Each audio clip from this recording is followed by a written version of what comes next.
Director Bo Mirhasini's debut feature, History of Evil, presents some good ideas, though it does not end up following through on its promise.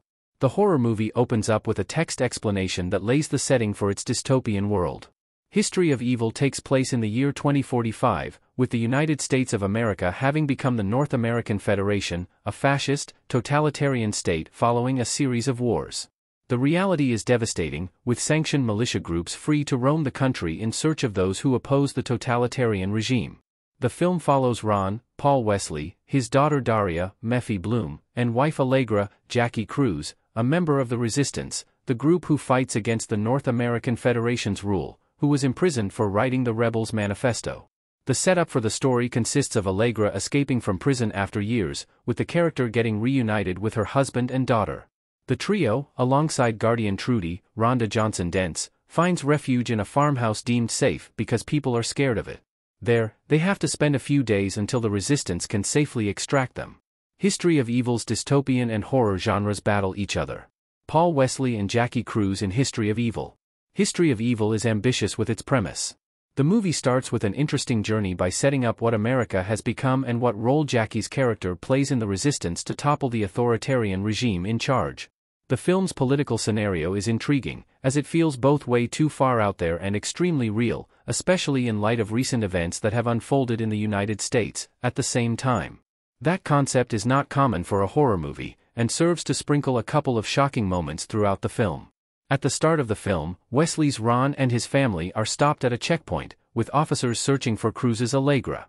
Despite being a moment focused on the movie's political elements rather than the more traditional horror that would soon follow, the scene is easily one of the movie's best. The tension is palpable as Wesley's charismatic Ron tries to hide his fear from an officer while the fake identities of his wife and daughter are checked. Every second feels like an eternity before the family is finally allowed to continue down the road. The movie's dystopian setting then takes a back seat for some time, giving way to more traditional horror as History of Evil sees its characters reach a safe house, having to stay there for days before rescue arrives.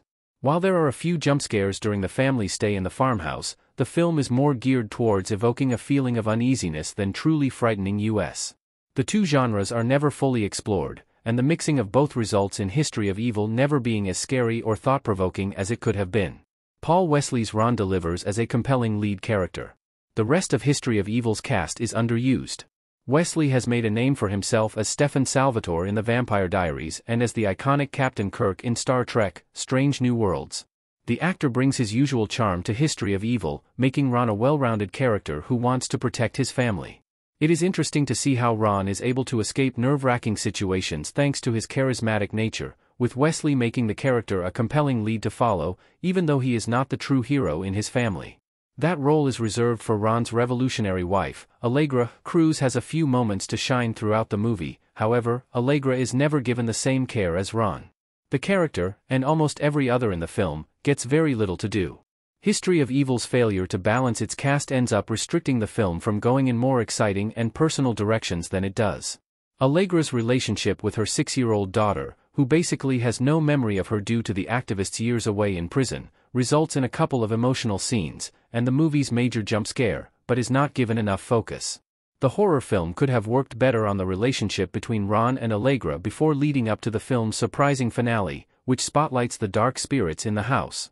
Speaking of the evil lurking in the shadows, one of the movie's best aspects is the series of conversations Ron has with a deceased older resident of the home, which serve to slowly peel back the curtain on the farmhouse's past and the danger the family is in, although the movie fails to build on that to make History of Evil's ending as poignant as perhaps intended.